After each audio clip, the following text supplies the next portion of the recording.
દૂધ પીવાનું બધા જ કહે છે, પણ કેવું પીવું એ સવાલ આજે ગુજરાતમાં સૌથી મોટો ઉભો થયો છે. કારણ કે દૂધમાં જે ભેળસેળ ચાલી રહી છે ગુજરાતમાં, એ પારાવાર ચાલી રહી છે. દર વર્ષે 80 જેવી એવી ઘટનાઓ પકડાય છે કે જેમાં સ્પષ્ટપણે એવું દેખાય છે કે જે દૂધમાં ભેળસેળ કરવામાં આવી છે, ખાસ કરીને કેમિકલ્સની. તો આ બધી જ આપણે વાત કરવી છે. અને ગુજરાતમાં 10,000 લીટર દૂધ, નકલી દૂધ જે પકડીને એનું સ્ટિંગ ઓપરેશન કરીને આખા ગુજરાતને ચોંકાવી દીધું છે, એવા યુવરાજસિંહ સાથે આપણે વાત કરીશું આજે. અને યુવરાજસિંહ આપણે કહેશે કે બધું ખરેખર કેવી રીતે પકડ્યું હતું એ, અને પકડાયા પછી શું થયું એ આપણા માટે બહુ મહત્વનું છે કે આપને ખરેખર સલામત અને યોગ્ય દૂધ મળે છે ખરું. યુવરાજસિંહજી, તમારું સ્વાગત છે ધ ગુજરાત રિપોર્ટમાં. ખૂબ આભાર દિલીપભાઈ.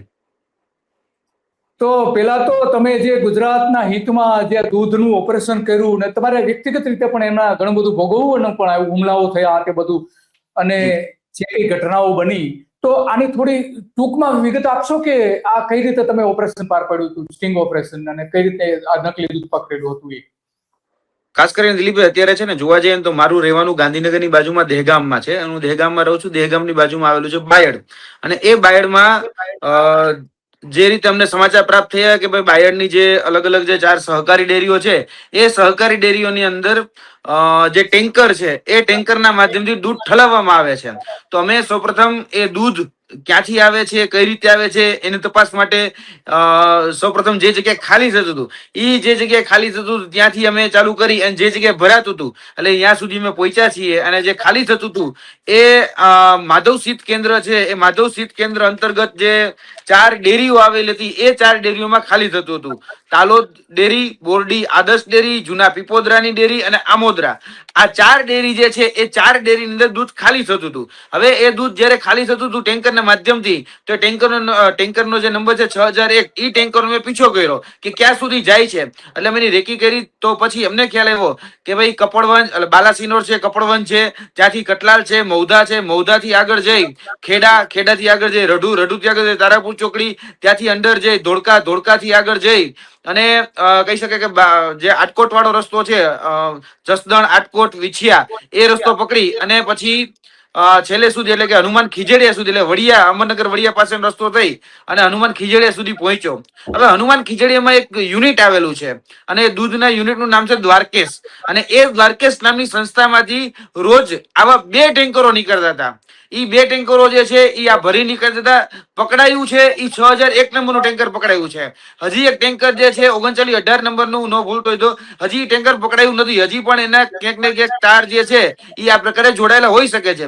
જે 6001 નંબરનું જે ટેન્કર હતું જેનો અમે પીછો કરી, અને કહી શકાય કે જ્યારે સહકારી ડેરીમાં ખાલી થાય ત્યારે સહકારી ડેરીમાં અમે આનો ઘટસ્ફોટ કરવાના હતા. પણ વચ્ચે તમે કીધું એમ કે જે રીતે માથાકૂટ થઈ અને જે રીતે જીવલેણ હુમલો કરવામાં આવ્યો, તો ત્યારે અમે જે દૂધ હતું એ દૂધને ઉજાગર કરવા માટે અમે વડિયા પહોંચ્યા. અને વડિયાથી જે ટેન્કર હતું ટેન્કરને પકડ્યું અને પછી ત્યાં FSSAI ના અધિકારી, મામલતદાર અધિકારી, પોલીસના અધિકારી અને એ રીતે કરી કલેક્ટરના અધિકારી બધાને ભેગા કરી પેલા તો જે મુદ્દામાલ હતો, જે જથ્થો હતો, જે ક્યાંક ને ક્યાંક શંકાસ્પદ હતો, એ જથ્થો અમે જપ્ત કરાવ્યો. અને જથ્થો જપ્ત કરાવી અને FSSAI ના અધિકારી પાસે જયારે અમે ટેસ્ટિંગ કરાવ્યું ત્યારે FSSAI ના અધિકારી આવી અને જે ટેસ્ટિંગના રિપોર્ટ આપ્યા કે આની અંદર સોયાબીન છે, આની અંદર પામ ઓઇલ છે, આની અંદર બીફ ટેલો, જેને આપણે કહી શકાય કે ગાયની ચરબીનું માંસનું જે તેલ બને એ, ત્યારબાદ જે લાડ LARD એટલે કે પીગની જે ચરબીનું તેલ હોય તે, એ બધા જ જે તત્વો જે છે એની અંદર જોવામાં આવ્યા.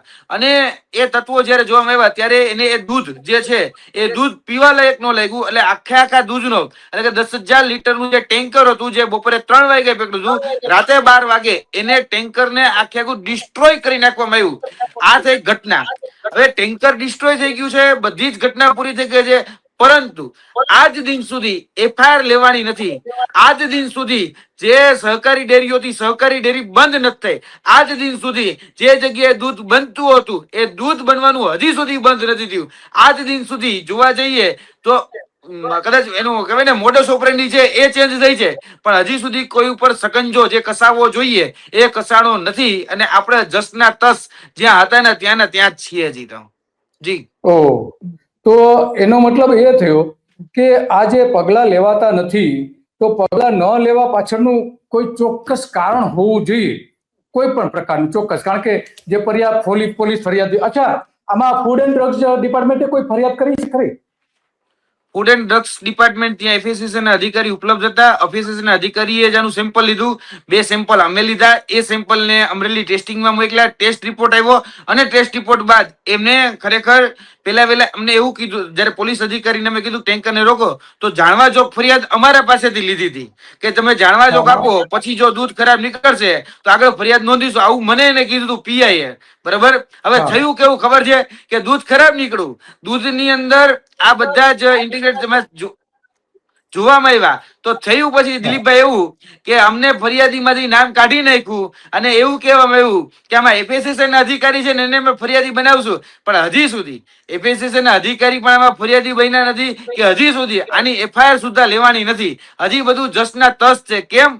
કારણ કે આ સહકારી ક્ષેત્ર જે છે એ સહકારી ક્ષેત્રમાં જોવા જઈએ તો આ જે ડેરીઓ છે, બરાબર, જે 4 સહકારી ડેરીના મેં નામ દીધા, એ વર્તમાન જે સાબર ડેરીના જે ચેરમેન છે એ ચેરમેનના ભત્રીજા, એ ચેરમેનના ભત્રીજાના હોવ, એના દીકરાના હોવ, એ બધી જ આ 3 ડેરીઓ જે છે જૂના પીપોદરા એટલે એ ગામ, જે વર્તમાન સાબર ડેરીના જે ચેરમેન છે એ ચેરમેન પોતાનું ગામ, એનું માતૃ ગામ જે છે એ જૂના પીપોદરા, અને એ જૂના પીપોદરાની ડેરીની અંદર રોજનું 1500-2000 લીટર દૂધ એ ઉધારવામાં આવતું હતું. પરંતુ હવે કોઈની મજાલ છે કે અહીંયા આપણે કોઈ સરકારી અધિકારી પહોંચી શકે? આમ આપણી પાસે સહકારી ડિપાર્ટમેન્ટ છે, સહકારીના આપણે ત્યાં જિલ્લા રજિસ્ટ્રાર હોય, એ જિલ્લા રજિસ્ટ્રારે છે, પણ હજી સુધી એ ડેરી સુધી પહોંચ્યા નથી. હજી સુધી અહીંયા કોઈ તપાસ નથી. હજી સુધી તમે વિચારો કે જે જગ્યા દૂધ બનતું હતું, બરાબર, હવે ખરેખર તો એના ત્યાં તપાસ કરી, જે જગ્યાએ આ પ્રકારનું દૂધ બનતું હોય ત્યાં તપાસ કરી અને જેટલો પણ મુદ્દામાલ હોય ને જપ્ત કરવાનો હોય પોલીસને. પોલીસે કોઈ મુદ્દામાલ જપ્ત નથી કર્યો.